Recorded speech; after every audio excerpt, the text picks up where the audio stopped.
Hola, ¿qué tal mi gente? ¿Cómo están? Mi nombre es Adonis, como bien lo puede leer en el título de este video. El día de hoy te voy a enseñar cómo puedes calentar arroz o cualquier tipo de comida básicamente sin utilizar el microondas. En este caso yo te voy a demostrar la forma más sencilla y más práctica, un truquillo que tengo para poder calentar el arroz, tanto a temperatura ambiente como el arroz de nevera. En este caso el arroz que tengo aquí es a temperatura ambiente, como pueden ver está suelto.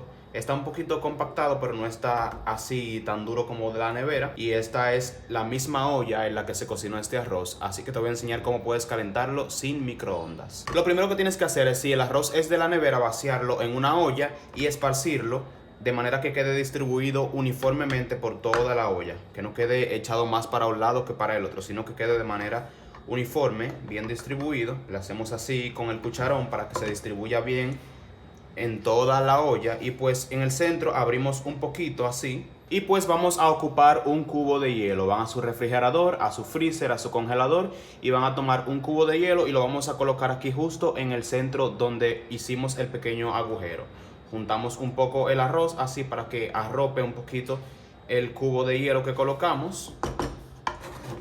Y colocamos en la estufa a fuego bajo, como si lo estuviéramos cocinando. O sea, al fuego mínimo que tu estufa pueda dar, el más bajo. Y tapamos.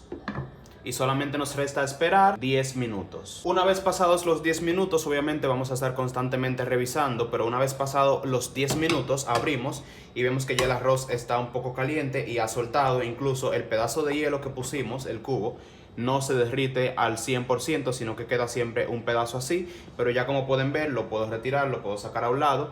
Como pueden ver, el arroz ya está bastante suelto y está bastante caliente, ya como si hubiera sido recién hecho, o sea, muchísimo mejor incluso que en el microondas. Esto es un truco que aprendí de una cuenta de TikTok que siempre veo que está cocinando, y pues siempre coloca un cubo de hielo en el centro de la cacerola o de la olla para poder calentar los arroces. No sé si sirve para calentar otro tipo de alimentos, pero siempre lo utilizo a la hora de calentar el arroz y queda el arroz suelto como si estuviera acabado de cocinar. Así que nada chicos, esto ha sido todo, espero que te haya gustado este video. Si así fue, no olvides suscribirte para que no te pierdas más tutoriales en este hermoso canal.